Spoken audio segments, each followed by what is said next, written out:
Hello, it's Manlio from Travels with Audrey. We are in Italy, specifically we are in my region in Friuli-Venezia Giulia, and we're standing at the top of a location called Monte San Michele, not too far from the city of Gorizia, fairly close to the Slovenian border. We've picked this place because it's very significant of the Italian efforts throughout the Great War, what in Italy is typically remembered as 1915 and 1918. And it was the theater of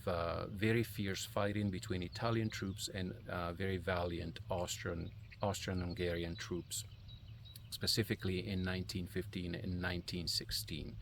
This location, the top of this mountain, we call it mountain, but it's really a hill, was finally conquered by the Italians in early August 1916. It is very symbolic, and we've picked it because we want to share some of these facts with you if you choose to travel with Travels with Audrey. And in sharing historical information and explaining the events revolving around the Great War here on the Italian front, you'll come to appreciate and understand that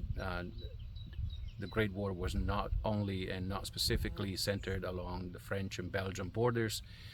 though it typically gets remembered mainly for that, but there was a very different reality, a very different war being fought between Italy and the Austrian-Hungarian Empire here, and that war is typically very seldom remembered, very seldom appreciated and understood. If you Travels with Audrey, you'll understand how Italian troops here actually suffered a total of an estimated 650,000 casualties in roughly 2.5 years, in what is considered to be one of the most difficult fronts in World War I, just because of its topographic features and its geography.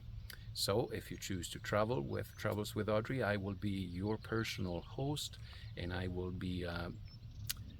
inviting you and explaining to you everything there is to know about the Great War here in Friuli, one of the many different things that Travels with Audrey offers to you as a customer.